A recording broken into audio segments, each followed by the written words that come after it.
Channel 2. Channel 2. Y'all see me right after, all right? Sir. What's going on, boss? It's gonna be a good day. So I talked to Cindy said she can't get it. So I'm okay. There's one question that I want to ask is that if it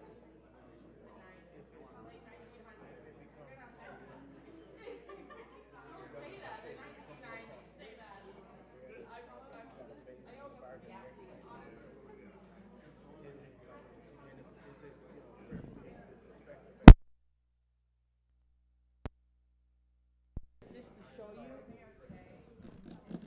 what it's like. Hey, Jim. So the thing is, there are individual mics that are at each one of these little spots.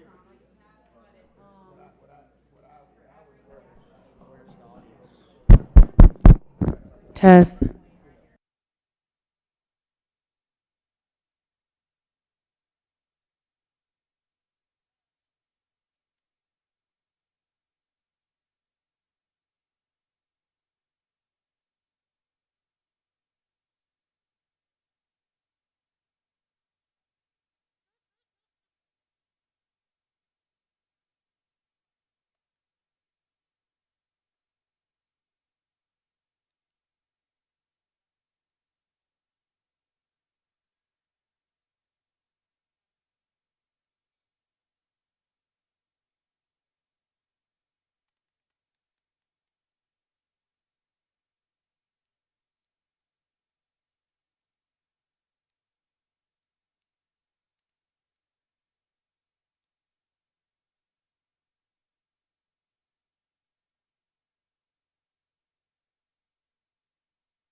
I'm just waiting for David.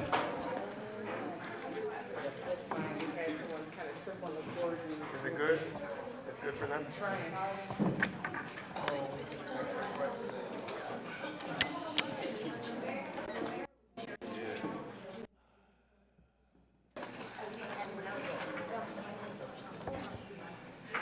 There you go. Okay, right on time. Got 30 seconds to spare. Nothing like waiting right for the last minute, David.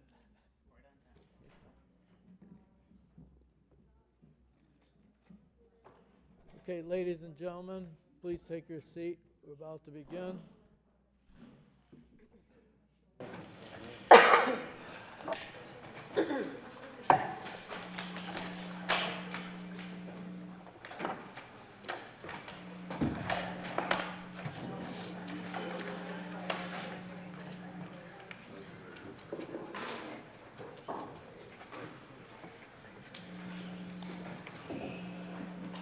please. You ready? So we had a mishap, and our computer is no longer connecting to the overhead. So for the presentation, we may not be able to do the PowerPoint, but we can certainly give your speech. Oh, boy. Okay. You can't do a PowerPoint because we have a problem with the computer.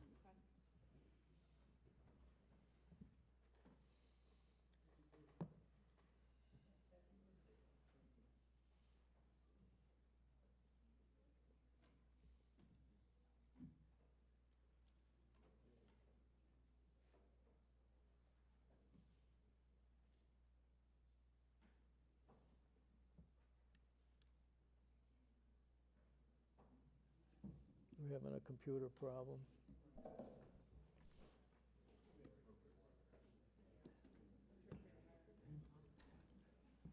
Connectivity or?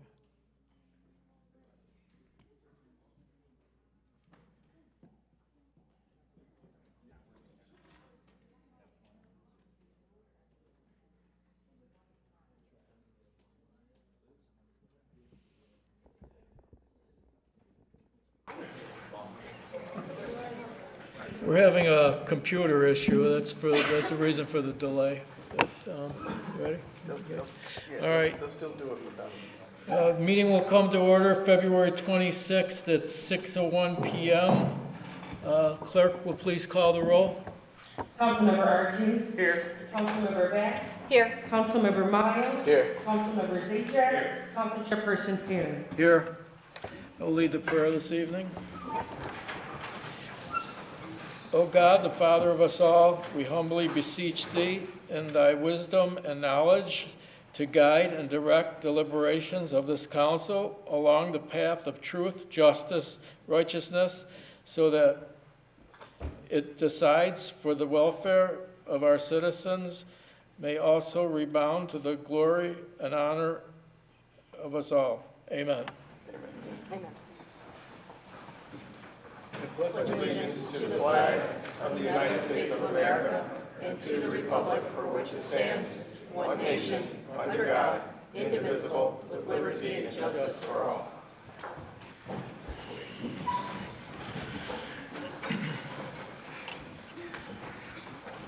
Okay. Although I apologize for computer problems this evening, but we're honored tonight to have the Niagara Falls City staff, students, the Niagara Falls High School champion team give us a presentation on trauma-informed care. You can approach the podium and tell us about your program, please. Again, I apologize for the computer screw up, but sometimes we have to work with it. We do have the PowerPoints here for us. Can you maybe give those to some people in the audience? Thank you. Oh, is this different from this? Oh, okay. Thank you.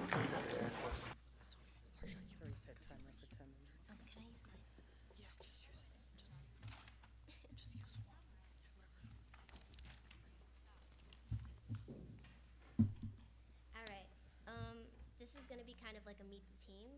You may be wondering what exactly the Niagara Falls High School champion team is. Well, we're going to all introduce ourselves and tell you a little about what we do. Come on.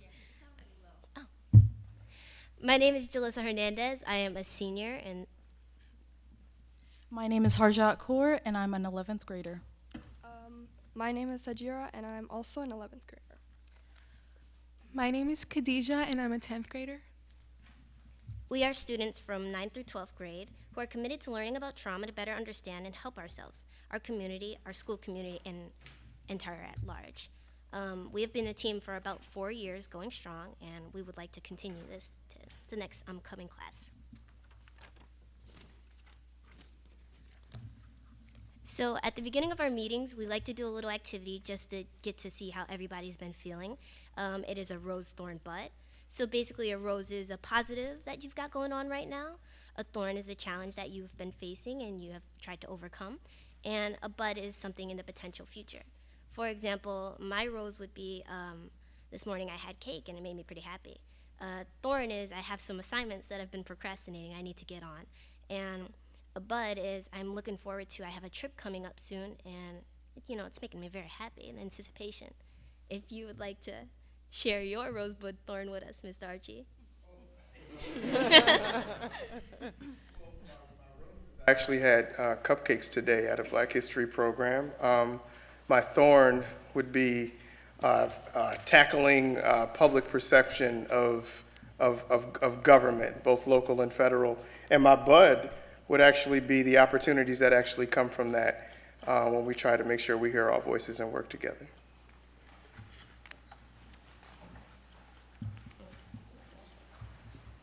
Okay, so you may be wondering, what is trauma?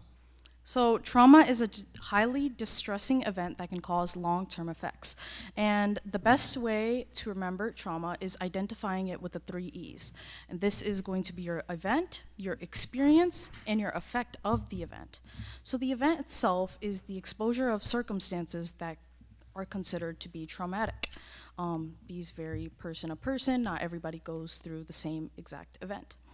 The experience is how because of the event, what is being experienced as a person. Again, this varies to person because it depends on the person itself. And the effect of the event is, it depends again, another varying key factor is the effects or responses could be delayed, they could be very apparent, or they could be completely invisible. Some ways that trauma shows up in daily life could be toxic relationships, the need to have perfection for yourself, and difficulty with trusting others and the ones around you. So there are 2 forms of trauma that we like to identify trauma with.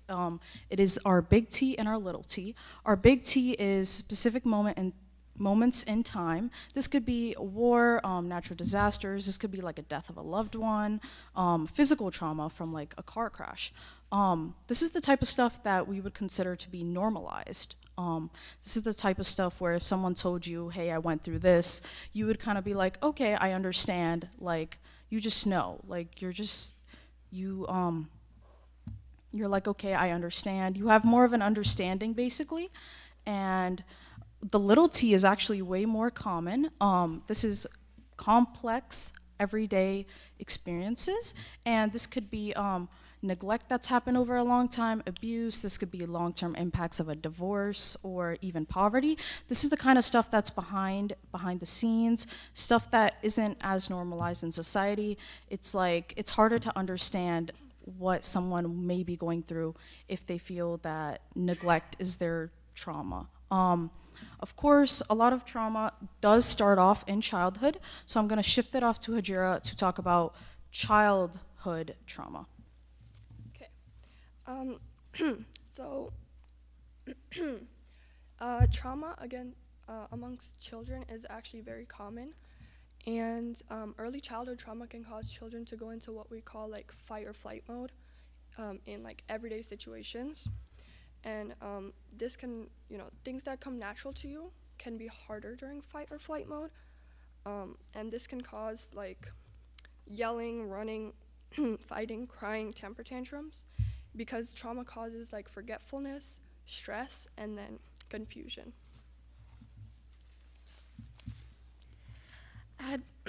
Adverse Childhood Experiences, also known as the ACEs, was a questionnaire that consisted of 10 questions that would ask you to say yes or no to a traumatic childhood experience you faced. Adversity is important to know because it can turn into trauma when you don't have the ability to cope with what happened to you. You might be wondering how this relates to the government. Well, there is also a term called adverse community environments. These are issues like poverty, violence, discrimination, poor housing quality, and affordability that the government can help with. If adversity is prevented from turning into trauma, it can make a huge impact in a person's life. Some protective factors are having a trusted person in your life to talk to, having a couple of supportive relationships versus too many relationships with no support, and engaging in activities that help you keep calm, such as reading, writing, engaging with nature, and skateboarding. All right, when dealing with like childhood trauma and just trauma in general, we like to talk about the flipped lid, which is basically like a hand model. It was created by Dr. Dan Siegel, and it just shows you what's visually going on when someone has lost control over a situation. So basically, we like to take your hand, and your thumb will control your emotions, your big emotions, and your reactions to things, while the top of your hand controls what you're thinking about, like controlling day-to-day stuff, like your reactions to stuff and making logical reactions towards situations. And when you close your hand and you have it as a fist, it means you're a whole brain, and this is how you think on a day-to-day function. But if a bear was to run through here and like start eating everybody, you're not gonna be like, oh man, where'd this bear come from? How did it get in here? You're gonna be like, oh my God, I have to survive. And you're gonna flip your lid, which is why we like to use the term flipped lid when we're talking about reactions, because if you're reacting to something that's traumatic and it's happening to you, you're not thinking logically. You're not thinking with empathy. You're not thinking with something you would do in a scene. That's why a lot of people will say something they regret or don't really mean when they're having this type of reaction. And that leads us on to our next slide, which is a fight, flight, freeze reaction, which can occur during a flipped lid. A flight reaction is running away from something. It is someone who doesn't want to confront their problems. We feel safer being away from the current situation rather than facing it as a whole. A freeze reaction is someone's inability to move or act against a threat. You freeze, you're in control of your body. You can't do anything but just stay there shot. And a fight reaction, it helps someone react quickly to a life-threatening situation and could have potential bad lasting effects, like, trying to fight off somebody who's just trying to help you.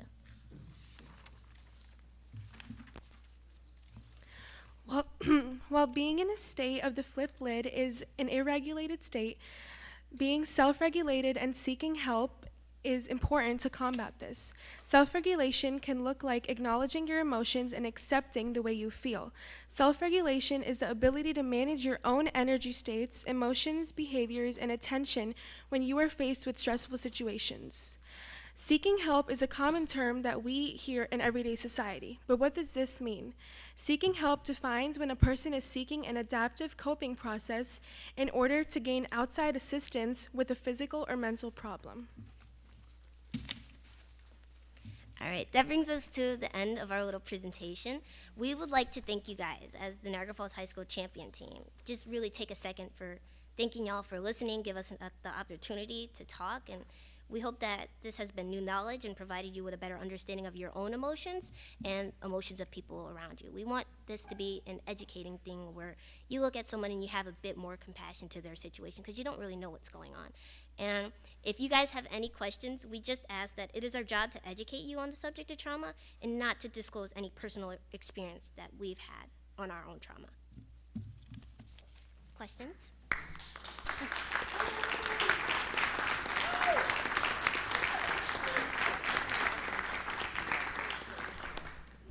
Personally, thank you very much for taking the time and coming here and giving this presentation.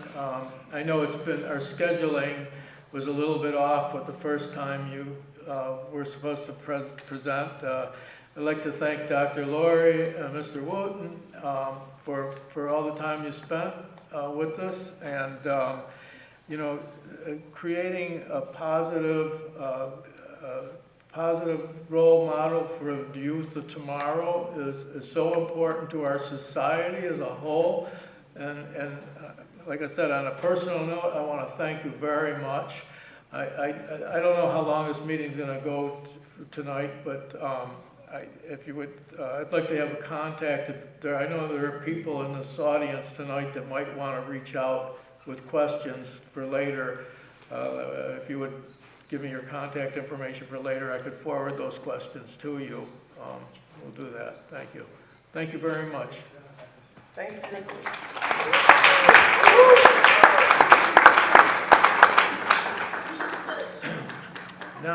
speaking of positive influence, we have a proclamation this evening from the mayor that he gave me to present. This proclamation goes to St. Stephen's Episcopal Church for a 100-year anniversary. I'm going to read it, and then we'll come down for a photo op. First of all I have is, I know I'm gonna mess this up. Isaac Isoda, Reverend, are you here? Thank you. Okay. I'm gonna read this and then I'm gonna come down and present it to you, if you will. Okay. Whereas St. Stephen's Episcopal Church started as a Sunday school in the former village of LaSalle on December 19, 1915, and whereas the present property located at 1616 Cayuga Drive, Niagara Falls, New York, was purchased in 1923, and the original building was erected and dedicated on November 18, 1923, and whereas the church was incorporated a parish on February 24, 1925, and whereas the present church was annexed to the original building and dedicated on November 6, 1960, and whereas under the Reverend Isaac Isoda, is that correct? Thank you. All right.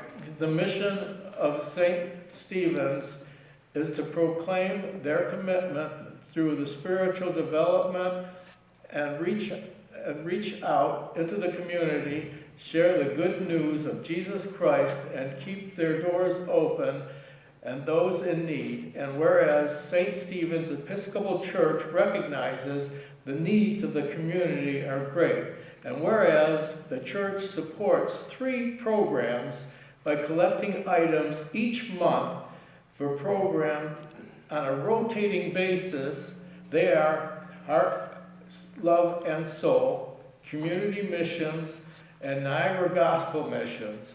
And whereas Reverend Isaac Isoda and his congregation are dedicated to their church and helping their community in the city of Niagara Falls, New York, I, therefore, Robert M. Restaino, as mayor of the city of Niagara Falls, New York, hereby congratulates St. Stephen's Episcopal Church on their 100-year anniversary of the city of Niagara Falls.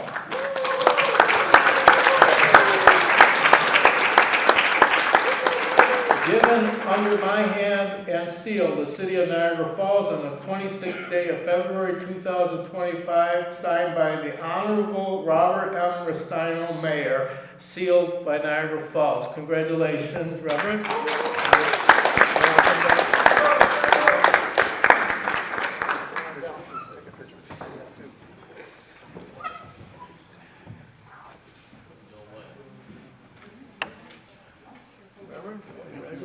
God bless. Watch the chords, everybody. I know you weren't there for the original opening of the church. Very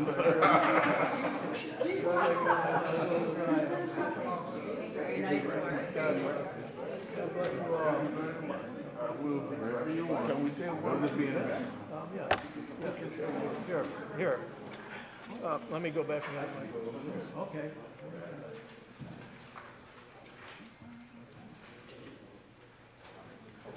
You know, we preachers cannot stop talking, you know, so we have to say something. I want to say thank you very much to the city of Niagara Falls, the mayor, councilmen and women for welcoming us. Join us on 18th of May for a big celebration. All are welcome. Thank you very much.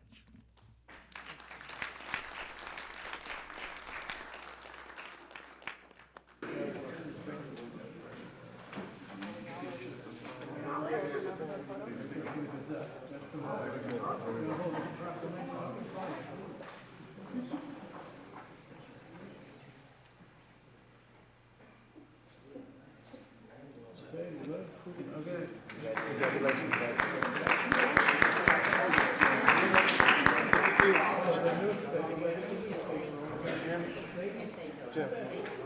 Thank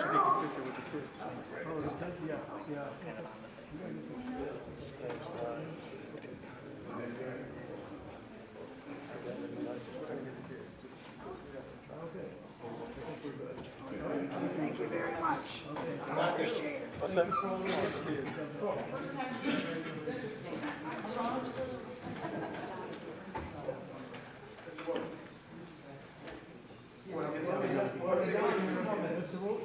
When we're down here, why don't we get the children? Oh, will you take a picture? Yeah. You guys go ahead and take a picture with the council? Yeah, of course.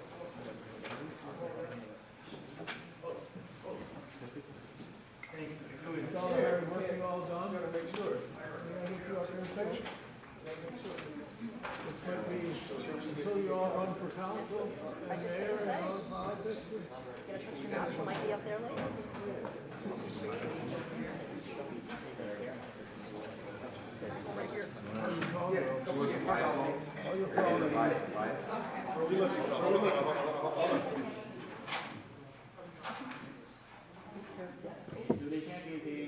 Need money. Here's the champion team. Champions. High school.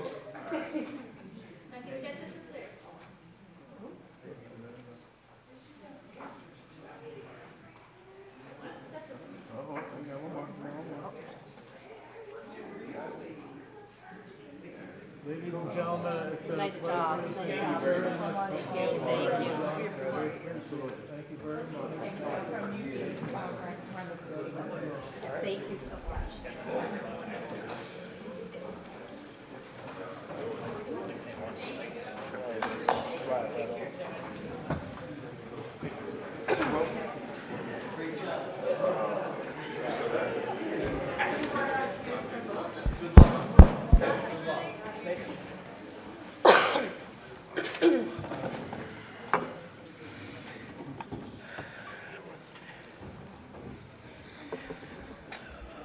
All right. I'm gonna just take a minute here.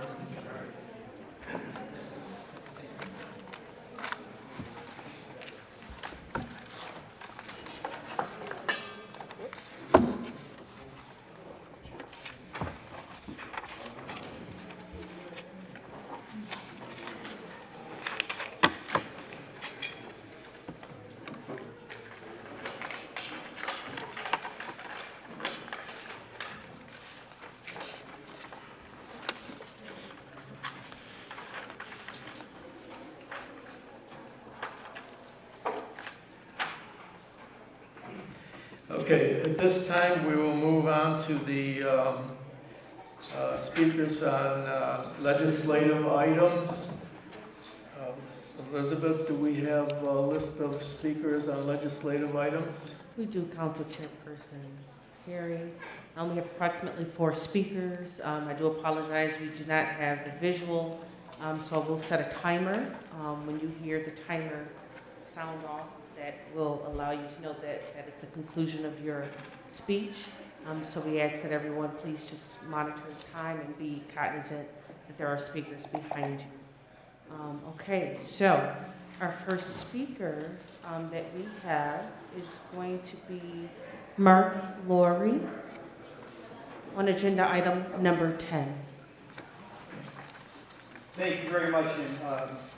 My name is Mark Laurie. I live at 814 Maple Avenue in Niagara Falls. I also have a side job as the school superintendent of the Niagara Falls City School District. And I'm joined by my colleague Earl Smeal and one of our board members, Clara Dunn, who is with us as well. I just wanted to begin by saying thank you. Thank you for listening to our students. I'm so proud of them. And they are indicative of 7,000 others. And I really appreciate your attention to what they're doing. See, we're trying to raise, with everyone's help, academic scholars, pathways to careers, but also students that understand the emotional intelligence you need to survive in this world. So I just wanted to extend my thank you to this body for listening to them. We're here because we're going to ask you to support item 10 on your agenda tonight. It's an easement, And I just would like to give you a little bit of background, and I'll watch our time. We are not only the first school and only school in New York State to have a trauma-informed team and to have our whole staff be trauma-informed. We are a school that has moved their graduation rate to 86%, which is certainly not satisfactory, but it has grown over the last 6 years nearly 20 points. And we continue to turn out 450 well-qualified future citizens of this community that are pathwaying into promising jobs and college. And we are also here with relative particularity to item number 10. We will also be one of the first schools in the state to have every one of our buildings air conditioned. And the item before you is to request your approval for the signature on an easement that will allow us to put a guy wire, which Earl could explain much better, but it's a small wire that has to fortify a pole on your park property. You already have one of these near the comfort station across from, I would call it the hitching post, but I think it's Porky's now. That when I was living on Willow Avenue, it was the hitching post. There's already that kind of a setup with a pole and a guy wire. We're asking you to tonight consider the approval of another guy wire easing onto your property to allow us to allow National Grid to put a transformer that will feed Gaskill with all of the power that they need to make that our last air-conditioned school. And it's a small parcel of land. It doesn't take up anybody's enjoyment space and things like that. But it would really serve the kids of Niagara Falls, I know you're here about, we're here about, with a comfort that they deserve that no one else in New York State has, to go to every one of our schools and to enjoy air conditioning. So that's what we're here to ask you to consider. I don't know if I missed anything, Earl. You did well. I need his affirmation all the time. That's why I bring him. I guess I would add that we started down this process with National Grid in February of 2023.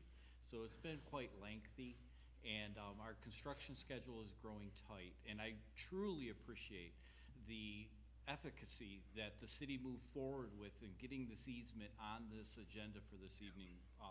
Mr. DuBois was a great help in that, and we're very thankful for that. This will allow us, because of our funding stream, we have this scheduled, we get reimbursed at 98% for these kind of repairs. This will allow us to get our funding in due time, which we have to have by November, and get that flowing to the district. So we would ask for your due consideration of this, and of course you know where we are, and we want to thank you, this body, for your support of the school district, our kids, and your consideration of this resolution. Thank you very much.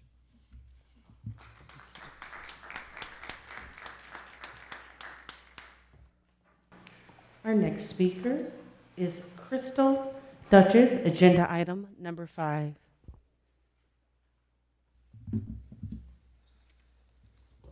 Okay, I'm here to talk about number 5, which is about the plate readers. I know last meeting we were worried about the location of the plate readers, but I have since done some research since then, and then more things have come up that concern me. The first one is that it's completely unregulated and it can be subject to abuse.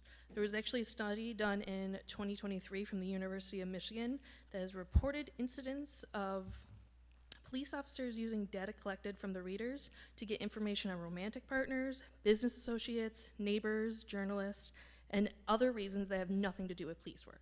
And this is a clear violation of privacy. The American Civil Liberties Union actually worried, they set out multiple articles about it being worried about people are gonna start tracking people that cross state lines to get abortions, because they can do that. If you have access to that information, they can pull it up whenever they want to. Actually, in fact, quite a lot of cities in California, Indiana, Michigan, and New York have banned it completely because they don't think it's fair. The Flock security spokesman, who is the company that we're agreeing to do this contract with, they've actually said that their company does not provide customer data to third parties, but they cannot speak for any other vendors that they work with. So they can't even guarantee that our information is secure whatsoever. Now, I'm not completely opposed to this because I understand it is to help criminals. I know if somebody's kid or my car was stolen, I would want to find it as soon as possible. So I'm not delusional about this. But there is certain things that we can do to help this. One of them is create addendums to the contract before we agree to this. You can actually ask them to make sure they delete a certain amount of information over a period of time. Most of them keep it for months or years. We can ask them to only keep it for days or weeks. New Hampshire actually required them to delete it after a couple hours. If you can't find that information, it gets deleted, so your information is actually secure. Another thing we can ask for is to make sure in order to access that information, they need a warrant. They can't just go into the system and immediately pull out any information they want to. They have to go to an attorney and get an agreement to prove that they should get that information. And then the last thing is to make sure there is monitoring and periodic audits that are in place to make sure there is not misuse of this technology, because clearly it has been misused. And I think that should be agreed on before any agreement should be made before these cameras go up to protect our information and our security. Thank you.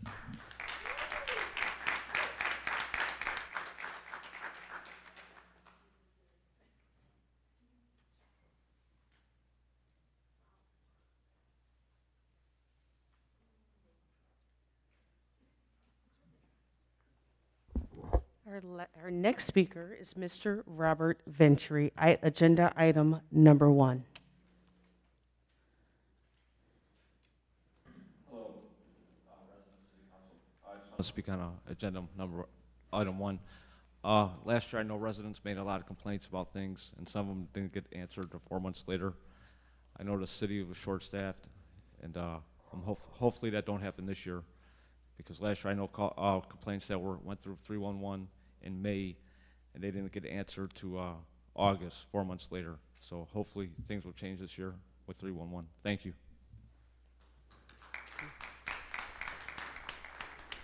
And our last speaker is Tanya Barone. Tanya, when you approach the podium, please tell us what agenda item. You're going to pass? Thank you. She's going to pass this evening. That is our last speaker. Yes, sir.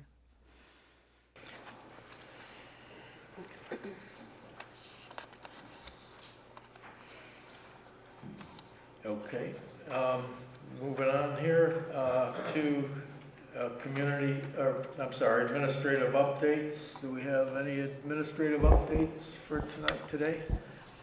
None this evening, thank you. Okay. All right, community happenings. Do we have any community happenings to announce? Council Chair President, I actually have something from the Youth and Senior Department. We're actually in the middle of recruiting and hiring for lifeguards for the summer. And so I'd like to just announce, and we've been out in the community doing some recruitment. If there are youth and young adults looking for summer employment with the City of Niagara Falls, we have open positions for lifeguards and recreational aides. So make sure that your children have their working papers, and they can come to our Human Resource Department. City Hall is open at 8 a.m. So Human Resource Office in the basement level of City Hall. So thank you. There's a youth-led Black History program and play at Mount Erie on Friday, located on Fairfield Avenue at 6 p.m.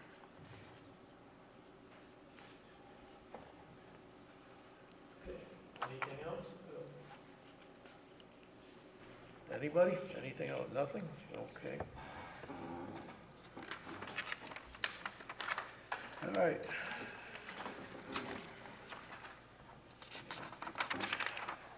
All right, moving on. Now we're at section 4 of the agenda. Are there any motions to accept or amend the agenda for a roll call vote? First of all, let me ask, are we to accept the agenda as proposed? Do I have a motion to accept the agenda? Motion. Thank you, Dante. That's good. That was Dave. Second? Okay. And I'll second. Thank you. David, second. No, Dave. Oh, no, I motioned. Oh, David motioned, okay. And I second. All right, now we got that straight, okay. All right. Ready for roll call? Councilmember Archie? Yes.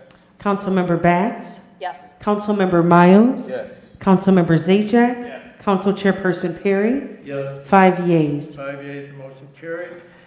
All right, moving on to section number 5. We have a review of the minutes from February 5th. Now, there was a, we've had the agenda minutes and everything from last Friday. And I did make a notation to correct one of the speakers on there, as you all know, as we've read the emails going back and forth. And Liz had made those corrections, am I correct? So that was the speaker number 2, spoke on item number 1. Are there any further corrections that anybody would like to make on those draft minutes? If no, then let the draft minutes be read as corrected, okay? Yes, sir. Okay, moving on to item number 6. Report from the clerk's office. And so we have a report on licenses issued and collections made in the clerk's office during the month of January 2025 have been received and filed.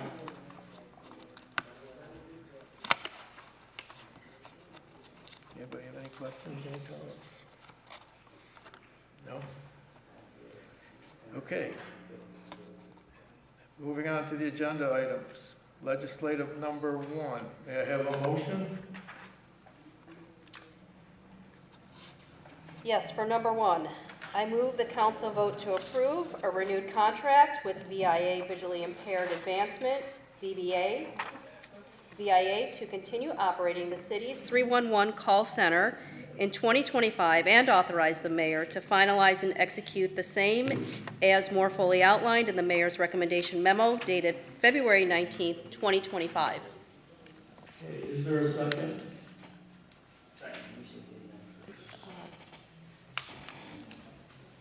Okay, I will not restate the motions unless I am specifically asked to do so. Are there any requests for information on this item? Any opposition? Okay, Liz, please call the roll. Councilmember Archie? Yes. Councilmember Bax? Yes. Councilmember Miles? As you guys probably already know how I feel about the 311 system. If we're, setting it up to help, visually impaired people to get the opportunity to operate it, I'm here for it. Unfortunately, like Mr. Ventry said, it has been some trouble. When it comes down to it, it just creates a middleman. So I don't see it being as productive, but because of this, I'll vote yes for the visually impaired. Thank you. Councilmember Zajac? Yes.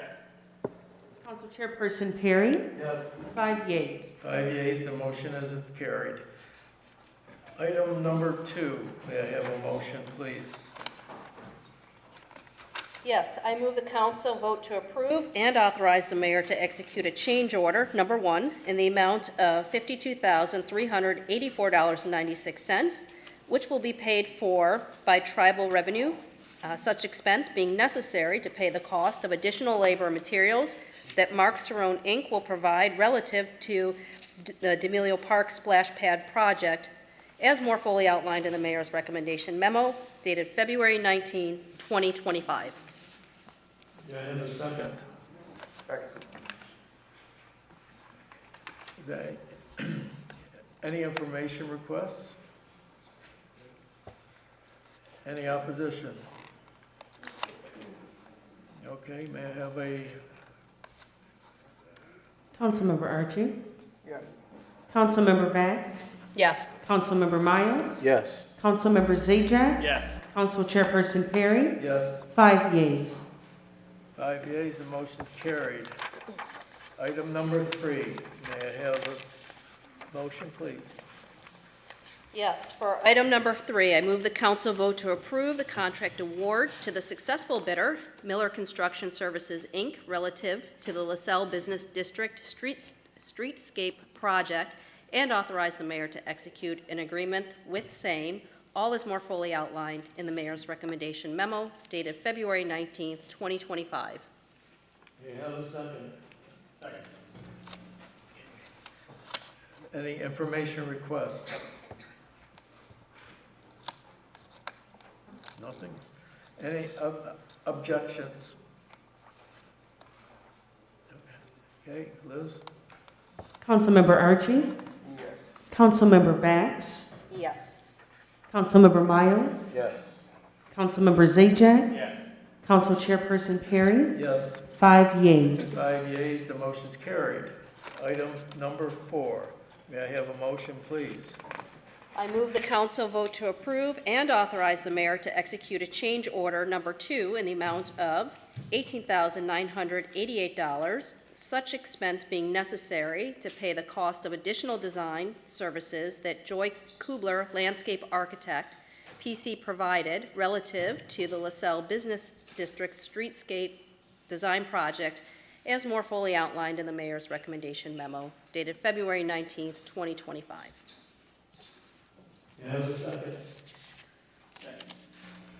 Okay, information requests? Yeah, what work has been done thus far regarding this? Do we know? Well, we're going to see maybe the next agenda item or soon after, there's going to be an award for a contractor who's going to start the work. But in terms of this architect firm, they've done all the original renderings, drawings. They've brought those drawings up to construction level. And so those drawings are being utilized in the bid contracts. But in the process of that professional work by the landscape architect, there was some additional work needed. And it's a fairly modest change order of $18,988. But this will complete the architect's drawing work, and as I said, the project is being awarded to a contractor, and hopefully will start this spring.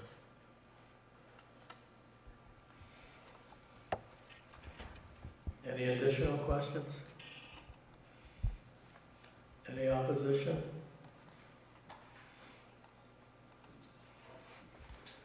Let's please call the roll. Councilmember Archie? Yes. Councilmember Bax? Yes. Councilmember Miles? Yes. Councilmember Zajac, Yes. Council Chairperson Perry? I want to say yes, even though I'm not, every time I see a change order on something, I'm not real crazy about it, but I know it's a necessity. But I'm, like I said, I'm going to vote yes. 5 yeas. 5 yeas, the motion's carried. Action item number 5. May I have a motion, please? Yes, for item number 5, I move the council vote to approve the award of contracts for a license plate reader project to assist the Niagara Falls Police Department and authorize the mayor to execute any documents necessary to effectuate same as more fully outlined in the mayor's recommendation memo dated February 19th, 2025. May I have a second, please? Information request. Yeah, so like the speaker had spoke about earlier, it kind of draws a question in my head now. If it becomes, let's say, not as effective as we think that it could be, or maybe invasive, or any of that, is this contract something that could be revisited, just like, other municipalities, if they chose to let it go and say, we're not going to do this? Is this contract set up that way, or is it something that we're stuck with as a city?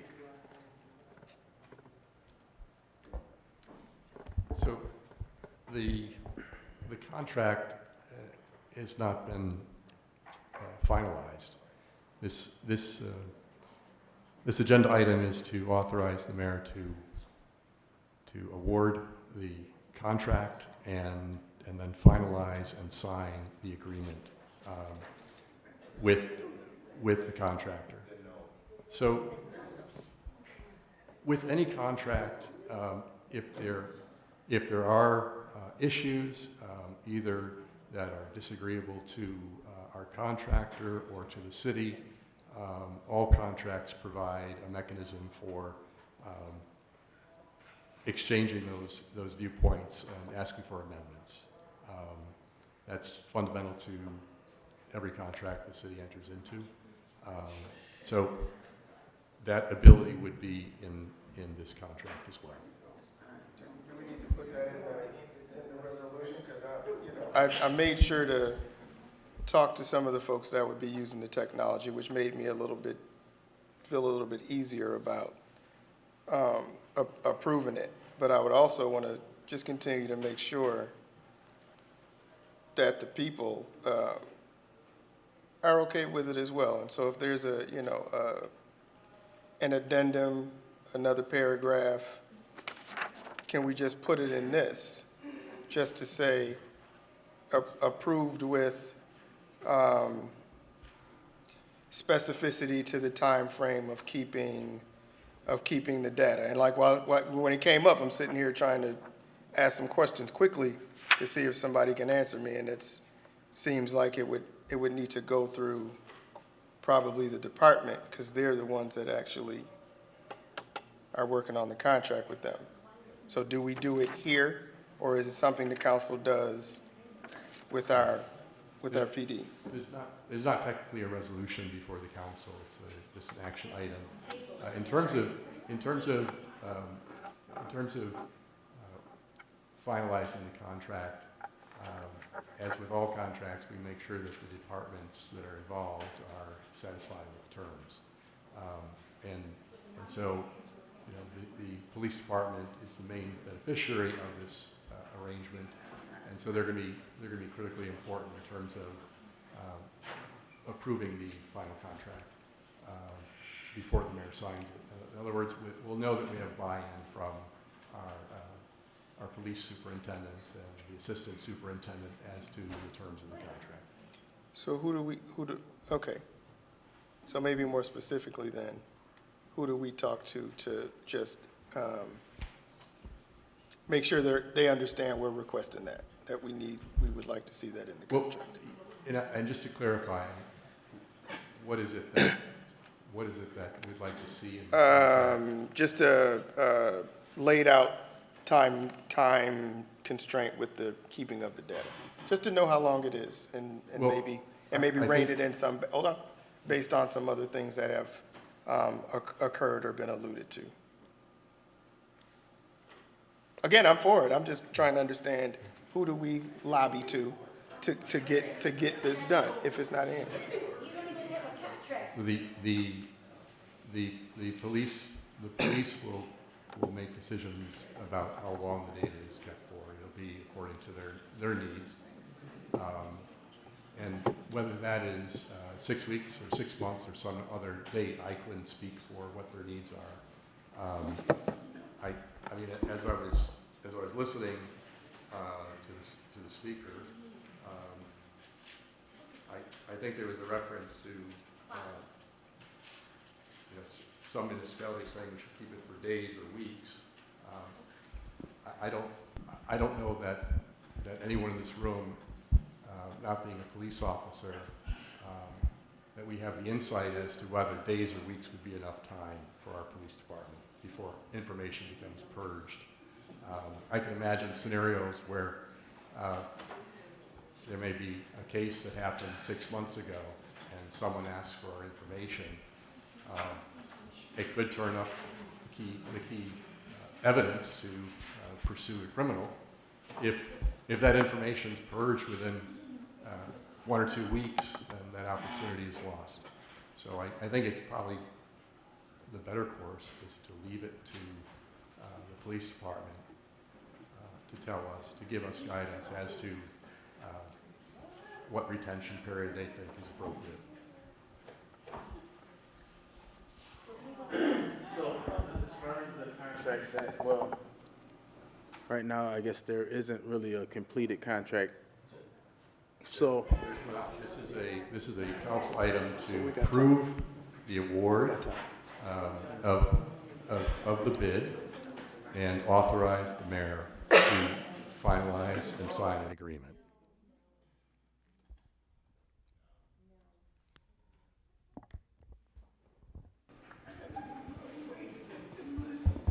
Any other questions?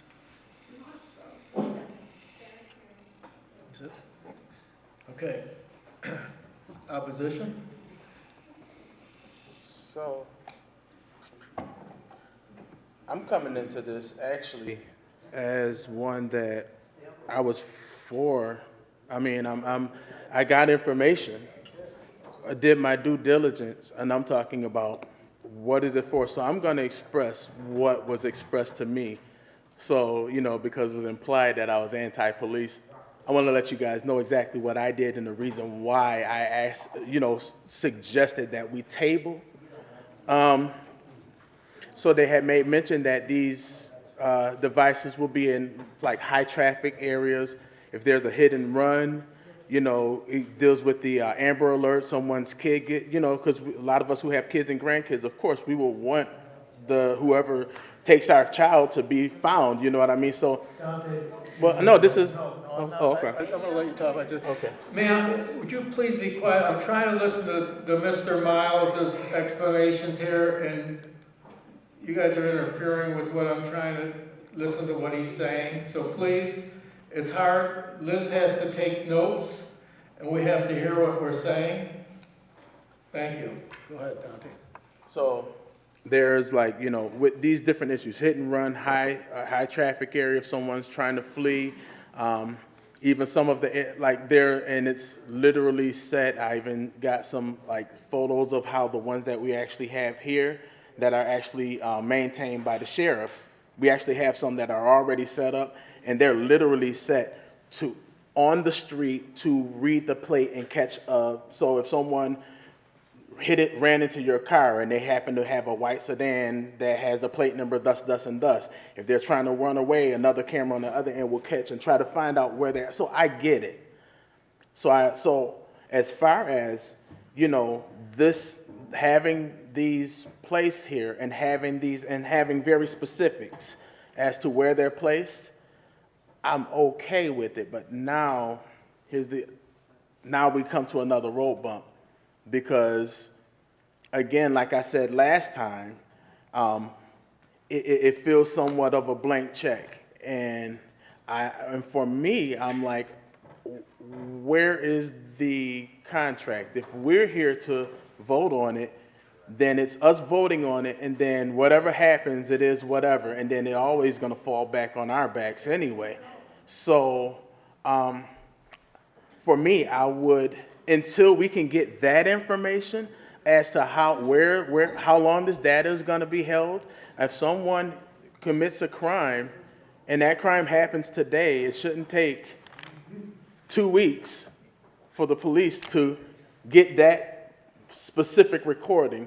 You know what I mean? So I'm kind of conflicted with the time frame and us not having a contract, and we're the ones that's voting on it today. And it's kind of like we vote on it, and if it passes, then whatever happens, they can choose whatever. And but we're the main ones that's gonna put this into effect, I guess. I don't know if I'm articulating myself right or not, but.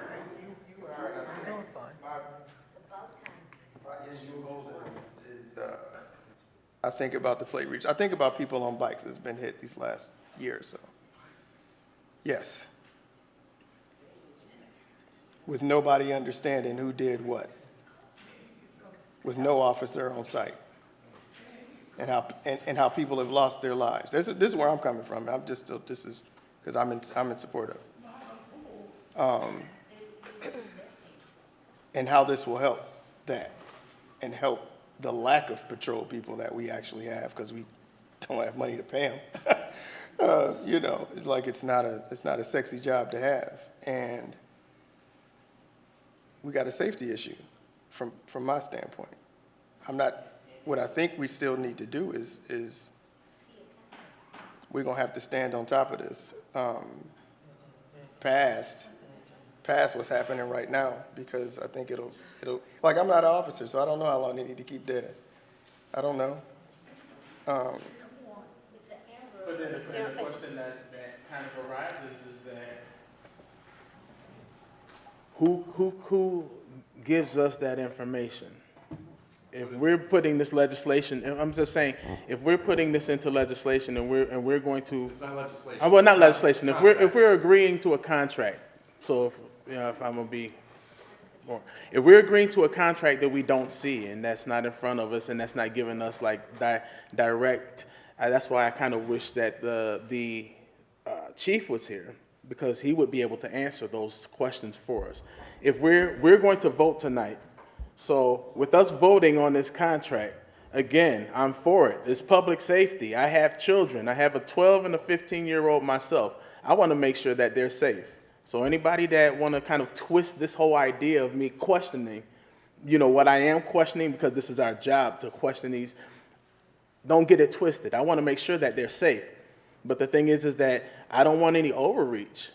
And if we're asking for specific, and that specific is okay, how long is data going to be kept? Or can you know, for some other situation, you know, you have to have a warrant to come in my house.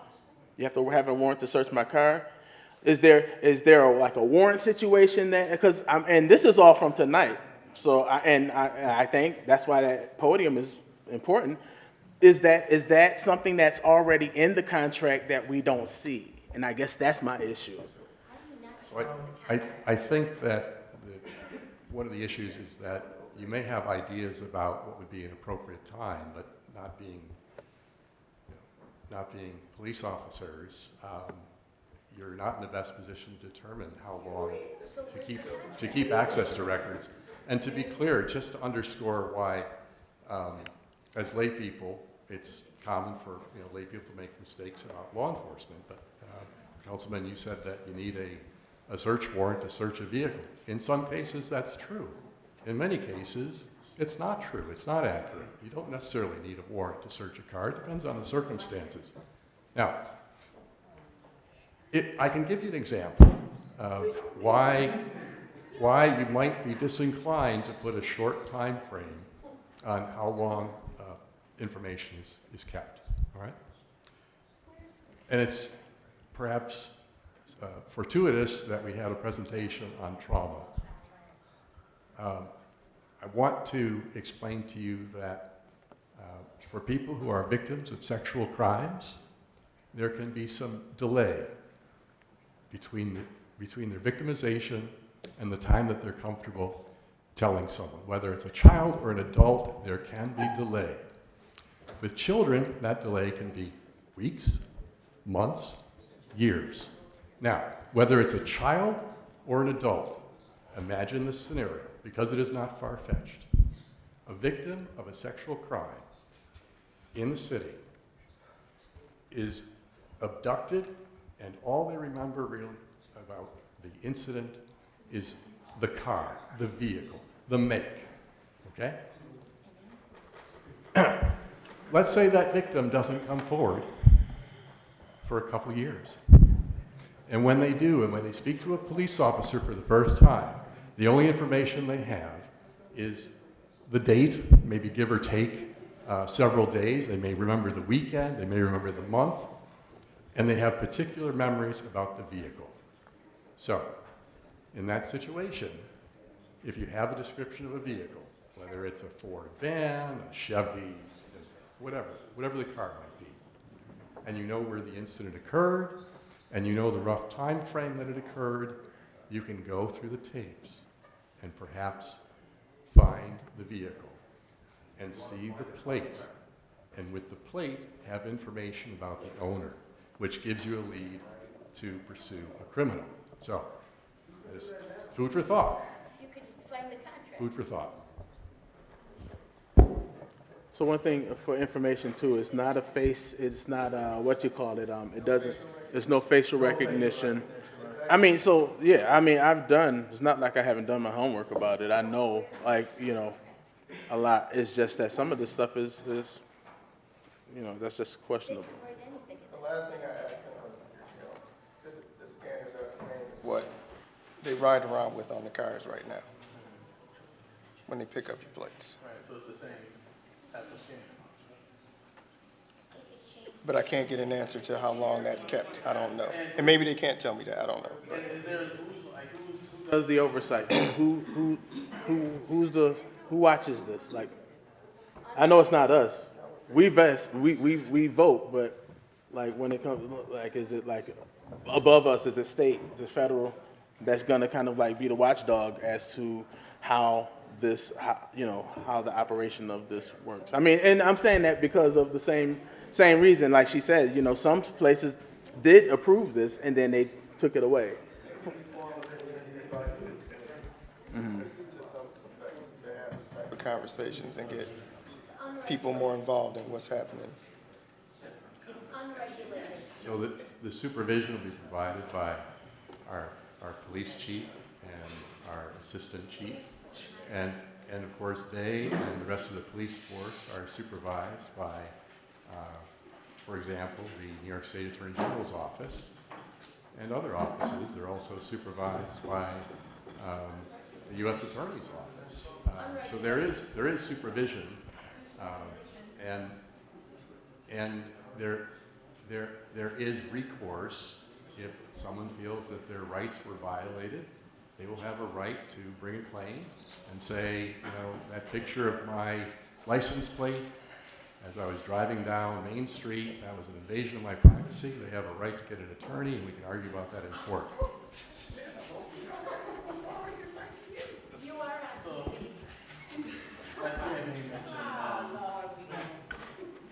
A board of an advisory Community board, advisory. a community advisory board that actually can be that watchdog. Yes. Because right now, as it looks, it's not. But it's not something that I'm against. So I'm not gonna I did my homework when it comes down to the actual plate readers and why they're there. It's important. I mean, you know what I mean? And until one of our kids get kidnapped or something, you know what I mean? Until one of our kids get kidnapped and we're trying to find that specific car or whatever the case is, I wouldn't know how it would feel. So I'm not gonna say that I'm against it. I'm not a fan of not having a contract or not at least having, some questions that would be able to be answered here, because this is the second time we're here. And this is something that we're voting on to be placed in our city. So I think it's something that we should have the information readily available to us.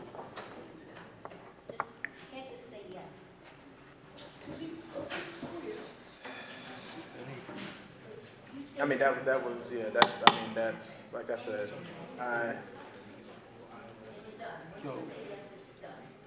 So let me be clear.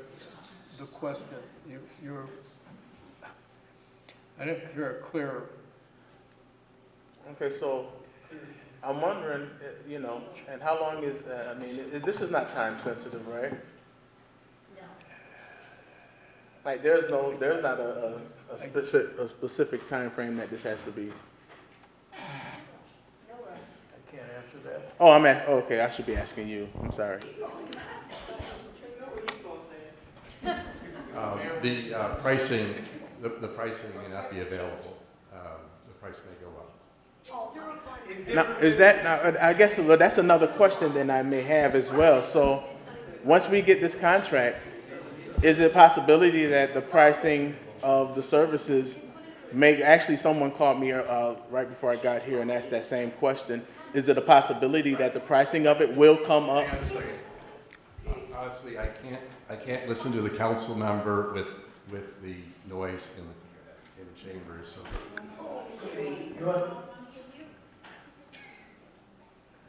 I heard you talking, but I could not concentrate on what you were saying. Okay. So let me start over. All right.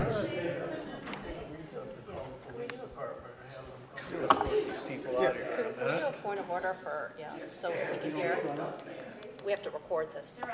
Excuse me. I'm going to ask one more time, if you'll be quiet back there. We're trying to record this, and the attorney can't even hear Mr. Miles speaking. Please have the decency to be quiet so Mr. Miles and the attorney can have a conversation. Thank you. So in the event that, I guess that's the next question, is there a possibility, you said right now that if we wait any longer, the price could possibly go up. Is it a such thing that once we get this contract, such as just like the garbage user fee, it was one price one time, but now it just went up. Is this something else that that is a possibility that it could be a price raise that we might have to encounter as a municipality? So if you look at item 5, we got this quote through Sourcewell Purchasing Cooperative, okay? And we've seen that name before. It's actually a group out of, I think it's either Wisconsin or Minnesota. And they negotiated pricing with Flock and the other provider, SHI. And this ability to use this particular source is time limited. So I don't know, whether a delay is going to result in us having to rebid this. No, not a Would be delay. price change. I'm talking about if we voted yes on this today, is it a possibility, are we locked in at this price? Yes. And it's a guarantee, and that says that in the contract? Well, we don't have a contract. No. The terms are outlined in the memo, and it's for 4 years, and you can see the cost breakdown of how that cost is going to be absorbed by the city over 4 years. So the contract will lock those figures in. And it's a 4-year contract? Yes. Okay. I'm cool. It's a 4-year, and we'll be able to see what it does or whatever the case is. But I think there still needs to be some oversight. I think there needs to be some, when it comes down to, I got some specific, like, as far as even the streets. So, and I'm okay with that, where the placement of it is really, it's not down any person's like home, or it's like literal corners of like let's say, I'm gonna shoot this out there, like Pine and Hyde Park. These are high, you know what I'm saying? So you have these streets, and if a car is fleeing from a crime or hits your car and then runs, it's gonna catch their plate at certain spaces. So I'm okay with it. I think there definitely needs to be oversight. I wish there was someone who can answer our questions, but overall, if it's a 4-year contract, we'll see how that works. Any additional information requests? Opposition? Liz, please call the roll. Councilmember Archie? Yes. Councilmember Bax? Yes. Councilmember Miles? I'm hoping at some point when we begin to start doing more of these contractual votes, that some representatives that it's affecting directly will be allowed. I understand, because most of the time they have to get permission from the executive branch to get here. It would be nice for them to be here to answer some of these questions, because most of these questions don't have any answers from the present people who are in this room right now. But for the fact that it is a 4-year, it's not a lifetime agreement, I'm okay for right now. We see how it works. I'll vote yes. Councilmember Zajac? After the tabling of it last time, I was able to go through the channels to the executive office and speak with someone from the police administration. And he did share some information, some of it's here, some further information, and did clarify some of the questions that were posed at the previous meeting and some that came up just in our conversation. And he further, asserted my belief in this program. Obviously, there's other questions that I feel like some council members may have that I think we can obviously follow up through the proper channels with police administration or someone that may know the answers to those questions. And I think that's part of our follow-up, as Councilmember Miles and Councilmember Archie said. So I'm a yes. And Council Chairperson Perry? Yes. 5 yeas. 5 yeas, the motion is carried. Moving on to legislative item number 6. May I have a motion for item number 6, please? Yes, I move the council vote to approve the contract award to the successful bidder, Nuttall Golf Cars, Inc., relative to the provision of 7 leased utility vehicles to the Department of Public Works and Parks, and authorize the mayor to execute an agreement with same, all as more fully outlined in the mayor's recommendation memo dated February 19th, 2025. May I have a second, please? Second. Any information requests? Any opposition? Please call the roll. Councilmember Archie. Yes. Councilmember Bax. Yes. Councilmember Miles. Yes. Councilmember Zajac, Yes. Council Chairperson Perry. Yes. 5 yeas. 5 yeas, the motion is carried. Item number 7. May I have a motion, please? I move the council vote to approve contract award to the successful bidder, Holcomb Quarries Inc., or New York Inc., relative to its offer to purchase and remove 2025 paving season millings from the city property, and authorize the mayor to execute an agreement with same, all is more fully outlined in the mayor's recommendation memo dated February 19th, 2025. May I have a second, please? Second. Information requests? Any opposition? Okay, Liz? Councilmember Archie. Yes. Councilmember Bax. Yes. Councilmember Miles. Yes. Councilmember Zajac, Yes. Council Chairperson Perry. Yes. 5 yeas. 5 yeas, the motion is carried. Item number 8. May I have a motion, please? Yes, I move the council vote to approve a renewed right of entry and access agreement with the Niagara Beautification Commission, so that the organization may continue its maintenance and preservation activities on city properties during the 2025 calendar year, and authorize the mayor to finalize and execute the same as more fully outlined in the mayor's recommendation memo dated February 19th, 2025. May I have a second, please? Second. Any information requests? Opposition? Liz? Councilmember Archie. Yes.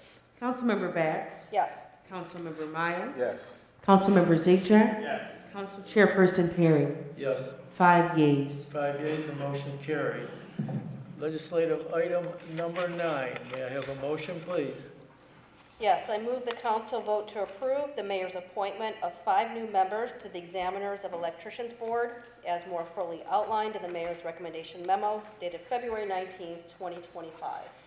May I have a second, please? Second.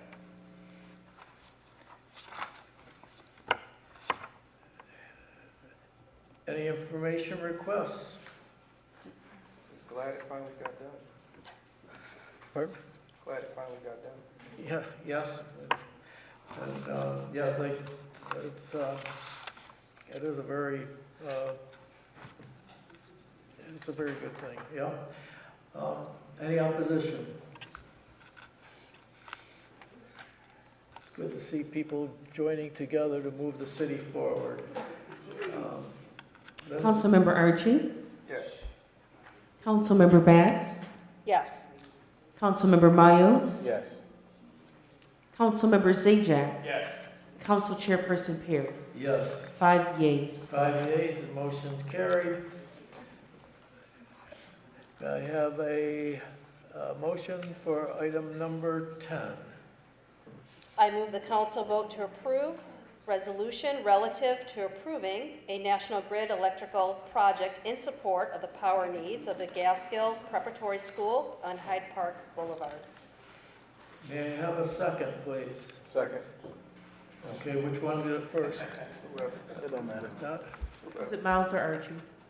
I'll take it. Okay, Dante. Okay, any information request?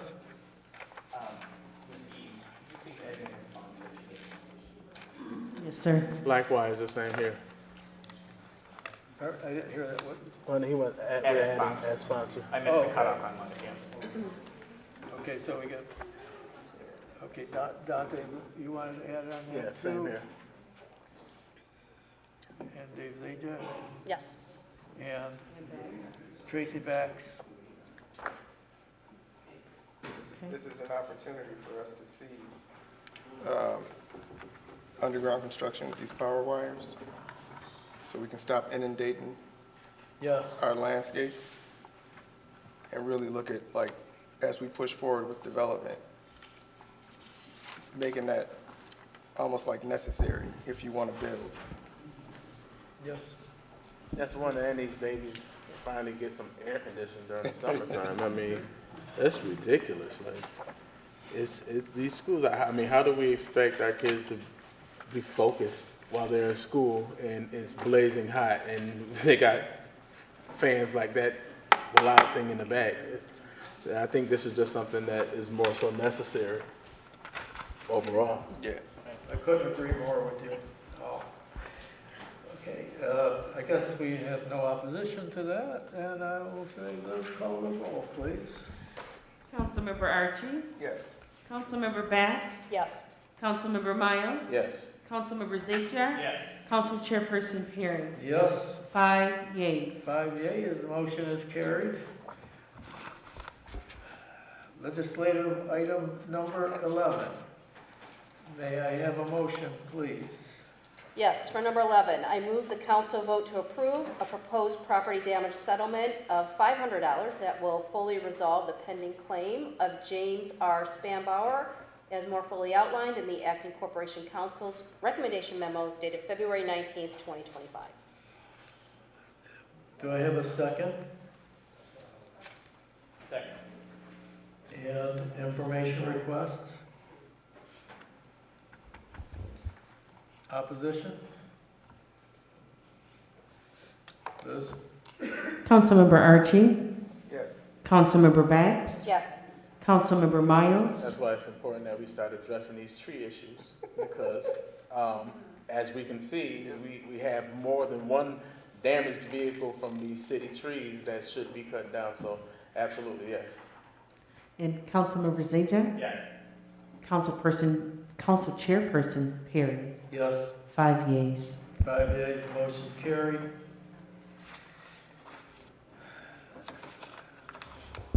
Item number 12. Do I have a motion, please? Yes, I move the council vote to approve a proposed settlement of $15,000 to fully resolve the bodily injury case commenced by Kyle M. Charlotte against the city as more fully outlined in the Acting Corporation Council's recommendation memo dated February 19th, 2025. Do I have a second, please? Second. Information requests? Opposition? Liz, please call the roll. Councilmember Archie? Yes. Councilmember Bax? Yes. Councilmember Miles? Yes. Councilmember Zaja? Yes. Council Chairperson Perry? Yes. 5 yeas. 5 yeas, the motion's carried. Item number 13. May I have a motion, please? Yes, for number 13, I move the council vote to approve resolution relative to a standard workday and reporting resolution for each elected and/or appointed official specified therein. May I have a second, please? Second. Information requests? Any opposition? Liz, please call the roll. Councilmember Archie? Yes. Councilmember Bax? Yes. Councilmember Miles? Yes. Councilmember Zaja? Yes. Council Chairperson Perry? Yes. 5 yeas. 5 yeas, the motion's carried. Item number 14. I have a motion. I move the council vote to approve resolution relative to the appointment of Commissioner of Deeds in the city of Niagara Falls, New York. May I have a second? Second. Information requests. Any opposition? please call the roll. Councilmember Archie? Yes. Councilmember Bax? Yes. Councilmember Miles? Yes. Councilmember Zajac, Yes. Council Chairperson Perry? Yes. 5 yeas. 5 yeas, the motion carried. Concludes our legislative items for this evening. Now we're on to the public speakers.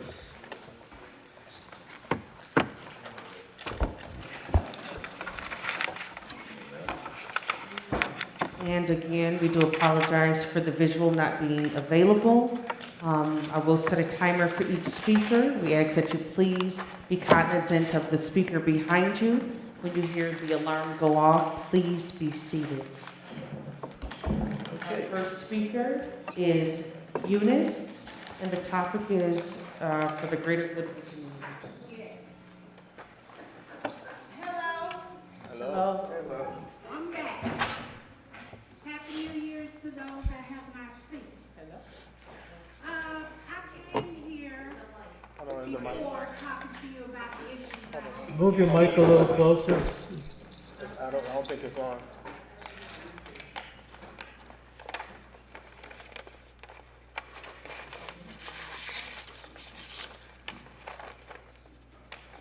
Battery dead.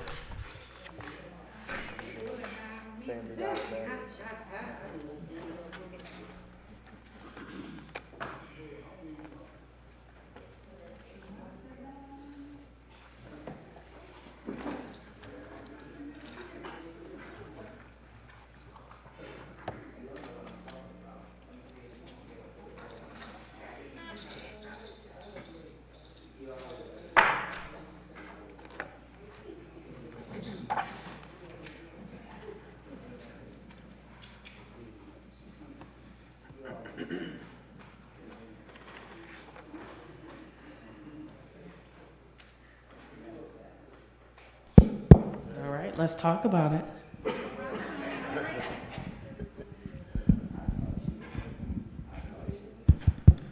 Okay?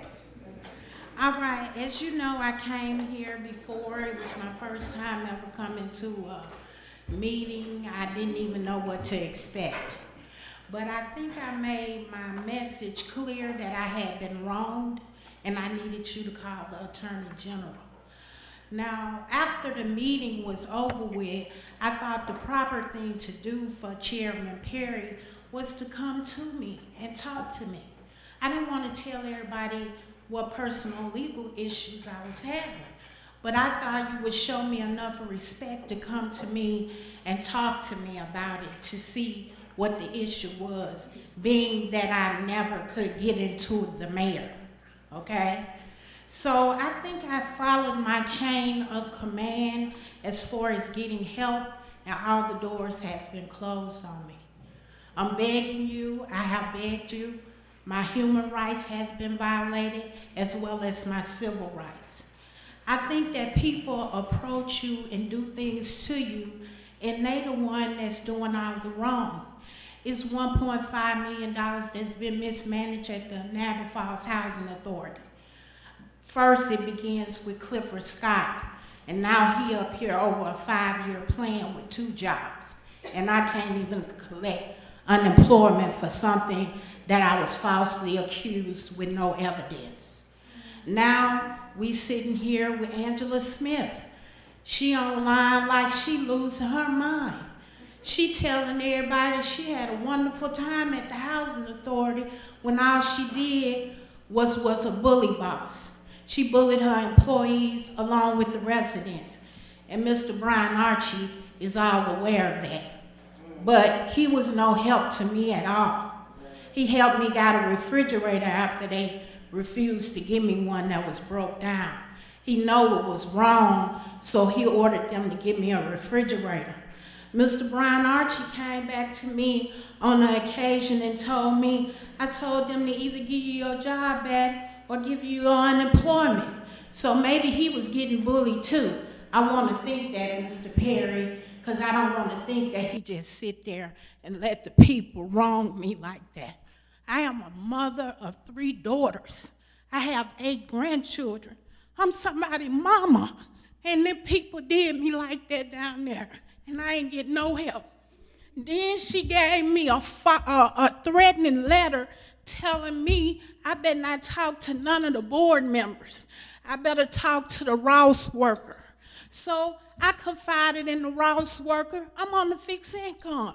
I have stage 3 cancer. I don't need to be fighting with nobody when I'm fighting for my life, okay? She told me to go to the Ross worker. I confided in the Ross worker. We was getting down to crunch time to send the letter in to the state office for appeal. I wrote the letter to her, sent it to her on her email. I told her, look, if there's any punctuation marks or anything I need, please put them in. She went back and changed the whole letter. She changed the narrative to what I was saying. I don't even know what she wrote to the state office because I got 3 different letters she done sent me off the email. I had to call her boss, and I ain't even get an answer for them. She called me back. She said, you thinking wrong. All of this is a conspiracy because she kept Mr. Archie up on everything I was saying. Now that Angela is gone, who she gonna talk to now? You ought to be ashamed of yourself, Mr. Archie, for even sitting up there, because you ain't did nothing to help me, nothing. And you seen the tape. You seen the tape. You know I ain't put my hands on nobody, and you let them people did that to me. And you sit up here, I think there's a conflict of interest. Look at me. I'm coming up here for help. He on that board and this board. He probably ain't doing nothing on neither one of them. I'm tired. I'm tired. I have been treated unjustly wrong. And I want to know, is somebody going to call the Attorney General? Because, see, I'm going to tell you something. People here, they know how to reach high. They got a shredder truck out the back of the housing authority every other day. They shredding up everything in there. You know what I'm saying? I want to know, am I going to get justice for myself? Because obviously, y'all don't care about nothing else. I have to go through this at my most vulnerable time. Lady, I'm sick. I'm going to Roswell. Why would I have to get up here and clown about some unemployment that I'm rightfully owed?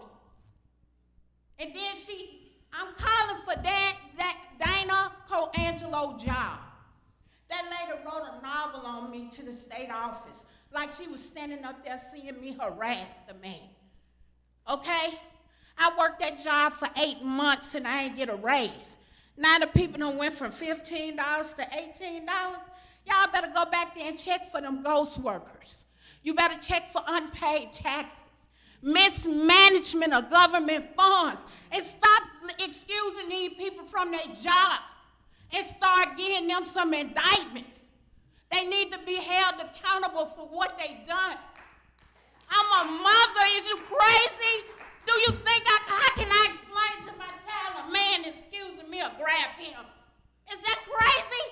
Yes. Lord have mercy. And don't none of y'all have no sympathy. Mr. Archie don't even look at me because you don't care about nothing. You don't care about none. You don't care about the people. The people need to implement a rule. If you're going to be on a board, you be on only one board.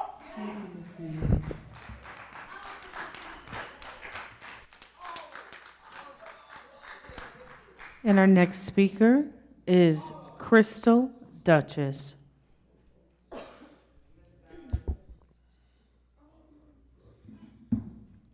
right, what I'm going to start out with saying is, I think when you guys get the agenda information, I think the community should as well.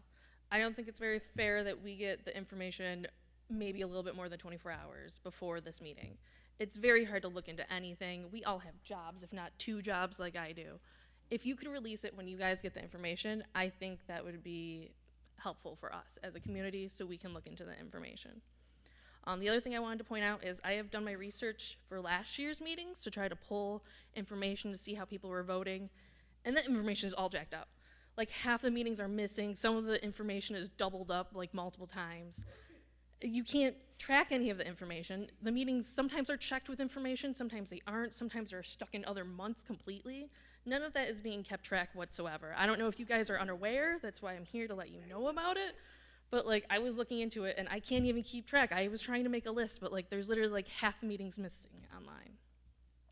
Then I wanted to go back to the plate readers, because obviously I was not for it. Well, I was for it, but under particular information. I wanted to add the addendum specifically because it is unregulated. There isn't guidelines, and that's the issue. When I first came up here, it's a very unregulated industry, and abuse takes place. And that abuse, from the University of Michigan report, was because police officers have access to that information and can pull it whenever they want to. And it's not even just police officers. Anyone that has access to that information can pull it. Any elected official, anyone that wants information can just look at it. That's why there should be a warrant in place. Or anyone off the street could look at it, and that's fine. That's not against the rules at all. And that's why it should be regulated, and there shouldn't be a contract in place, and you guys shouldn't be agreeing to a contract if it's not in writing. The reason I started coming to these meetings were over the pit check. And we went there. I sat here in these seats, and I watched you guys vote down the contract, and then I watched it get approved. Like, a contract means nothing at all to you guys, and I just don't understand why we're agreeing to something, writing that blank check, and you guys are just like okay with it.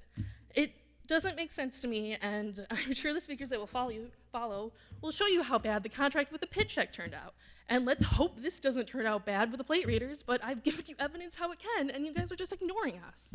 So, good luck. Oh, also, the money for the fundraiser is actually, not money for the fundraiser, the money for the plate readers actually comes from, and I quote from the mayor from that paper that you have up there from it, funds for the project are available through the New York State Law Enforcement Tech Grant awarded to the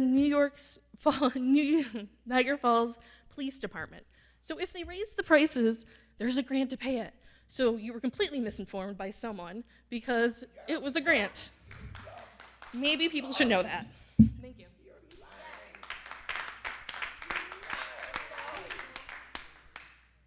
Our next speaker is Janine Gallo, topic dogs. I always come for dogs, but it's almost embarrassing. You guys are embarrassing. Starting on with voting for a contract. All these contracts that aren't in front of you, they're not signed, that you voted yes, they can change that contract to anything. But you voted yes because they pressure you, because if Mr. Miles doesn't vote yes, he hates the police. So they have that hanging over his head, which is untrue. He's just asking questions for the people, which all 5 of you are up there for the people. But this, you might as well just close this. Like she said, you voted no, and the mayor said yes. One of you up there said, well, I'm voting yes because we're going to take care of it from going from 13 dogs. It's important to change that. But she's not even running anymore. They're probably begging her to run because she's a definite yes on anything. But it's just ridiculous. I can't even, I mean, he says the contracts can be changed, they can do this, but he ain't ever going to touch the Pitchick's contract because he'd lose his job. Morals, none of you. Anybody running for the next election, if you don't have family morals, you have no morals. You go down, talk about contracts. Getting married is a contract, basically. You say, I do. You plan to be loyal, but yet, just like people, when they're in a bar, they should call for a taxi, and they don't. Morals. If you're running, please have morals. Now let's get to, I'm glad the kids left, about body slamming. I'm not going to give the guy, because he only has 6 viewers, but he decided to take a picture of Tanya Barone and ask the question, running for council, whose picture is this? Because it doesn't look like her. I don't know, it looks just like her. Okay, but he's going to body slam and he's going to go on. What transformation? If she can't post an honest picture, can we trust her as a councilwoman? I don't think so. And then the only person that liked body slamming women was our chairman, Mr. Perry. Okay? Giving awards to children. Yeah, look at all of you. That's your example. That's for the people. That's what this city, I mean, are you kidding? Are you kidding at this point? Aren't you embarrassed up there? This committee should be for the people, not all what the mayor says and what Mr. Perry. Mr. Perry came in here, I'm going to get that mayor, I'm going to get that mayor, and I don't know what he gave him. I don't know what he gave him. He must have given him the same thing the Pitchick did.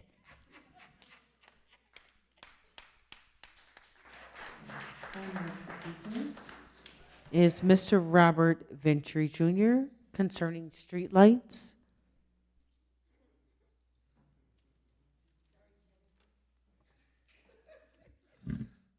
Excuse me. Hello, Robert Ventry of Niagara Falls. Over the last few months, many street lights have been changed over to LED lights. Many residents, including myself, don't think they are bright enough. Many feel they are dull and not as bright as the old lights. For $10 million, we should have nice and bright street lights. There are two types of lights that are being installed. One set has one row of LED lights, which are not very bright, while the other set of lights have two rows of LED lights, which are very bright and should be installed citywide. For example, the lights were replaced on Niagara Avenue with lights that were not very bright and dull. The old lights were much brighter. The lights that were installed had one row of LED lights. Niagara Avenue is a wide street with 4 lanes, 2 parking lanes, and 2 lanes for traffic. The brighter lights should have been installed. I believe these lights are a safety hazard for drivers and pedestrians. You can't see people running the road, can't see cars coming for crossing.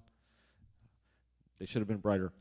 Now, meanwhile, on Cleveland Avenue between 18th and Hyde Park, which has 2 lanes, 1 lane for parking, 1 lane for traffic, it's not as wide as Niagara Avenue.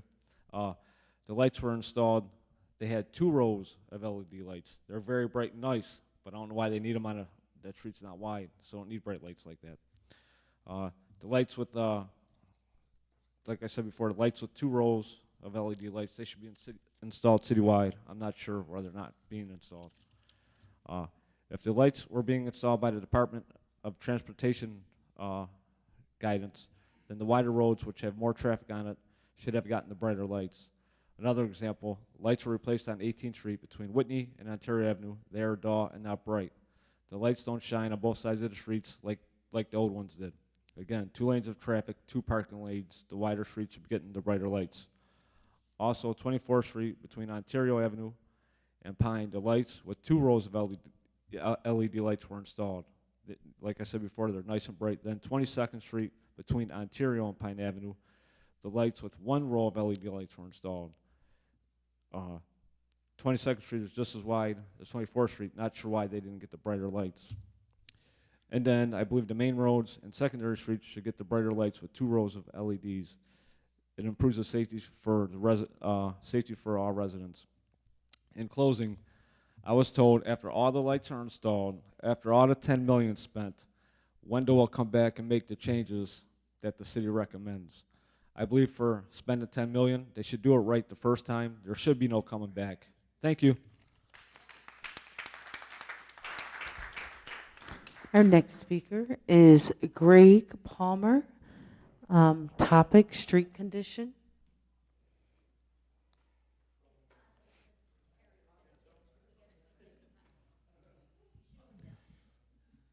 Good afternoon. Good evening. My name is Greg Palmer. I live on Welch and 19th. Our street is terrible. There's not a street in Niagara Falls that don't have a pothole in it. So I drove through Lewiston. There's not a pothole in Lewiston. So I'm trying to figure out where they get their asphalt from. We've been paving these roads in Niagara Falls for how long? For the last 15 years, you done paved between East Falls Street to Pine Avenue on 11th to Portage, and they got potholes in them. This year we had a snowfall. There was no salt. I don't understand it. Our streets didn't get plowed. Now I go from Hyde Park to Military Road, there's no snow. So it didn't snow that way? When you come back down towards Hyde Park and 24th, 22nd, 20th Street, it's piles of snow. There's ice. Our streets is not getting plowed. So there's a problem. Because you're taking money out my check for taxes, but yet the job is not being done. So today, as I was driving to work, I seen the city doing patchwork. So I'm trying to figure out how much money did it cost to do the patchwork? Because the same patches you put down, as soon as you use the plow, you pull them up. And when we drive it at night, you can't see no potholes. It's unsafe. It's uncalled for. Something really need to be done about it. Last but not least, a couple of months ago, I received a ticket on 19th between Walnut and Ferry Avenue. It was at 11, 12 o'clock. So there's no sign that says we can't park on that side of the street, on either side. But if you go from Walnut to Pine, there's signs that say no parking after 11. If you go from Niagara Street to Ferry, there's a sign that says no parking, but between Walnut and Ferry, there's no signs. So to me, I felt like I was being entrapped. So when I go to pay the ticket, there's a sign in the window that says we don't have to post on every block, only on the town, from the town line and where we choose to put the signs up at. So that's entrapment, because if I park on a street that don't have any signs that don't say I can't park there, then I should be able to park there. So I think somebody from the city council need to look into that, or place the signs appropriately so that I don't receive an unjust ticket, that would suggest that I've done something wrong. So if you could address the streets being plowed, being repaved, and have these signs hung up accordingly, I would greatly appreciate it. Thank you. Our next speaker is Tanya Barone, concerning the topic of dogs.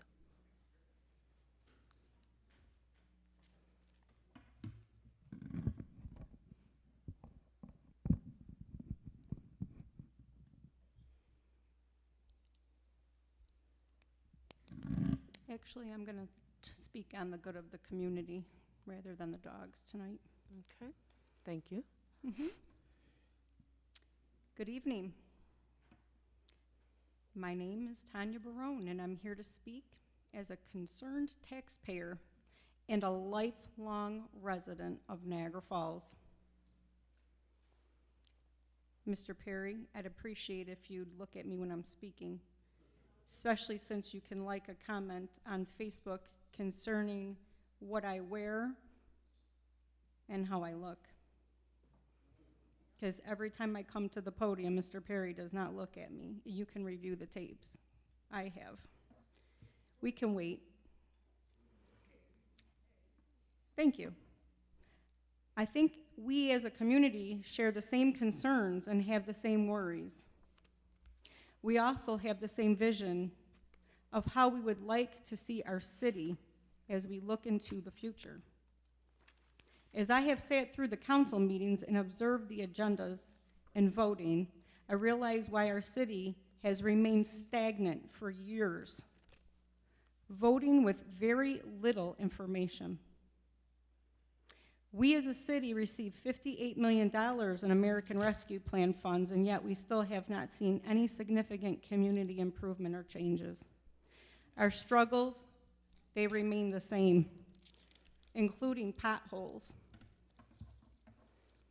How much of that money went to the local small businesses affected by the pandemic? Wasn't that what the money was supposed to be for? The community, the struggling businesses. Yet those businesses did not even know how to access any of that money. Only certain cherry-picked, in my opinion, businesses found a way to access that money. I was here for those meetings. I also attended those meetings with the mayor to get community input on how that money should be spent and what we would like to see for that money, and it went for exactly the opposite. I personally would like to see more financial support for our struggling business owners. A majority of the funds seem to go specifically to certain departments which do not directly benefit the taxpayer. The garbage, the rats, the Goodyear pollution, the vacant businesses and homes add to the despair that I feel for our city. I'm trying not to lose hope. People are leaving, and rightfully so.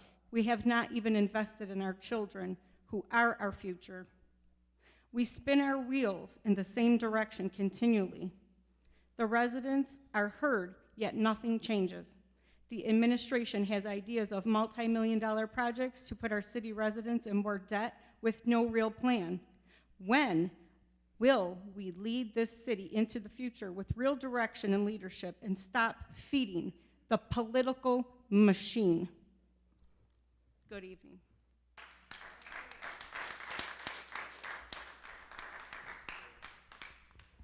That is our last speaker for the evening.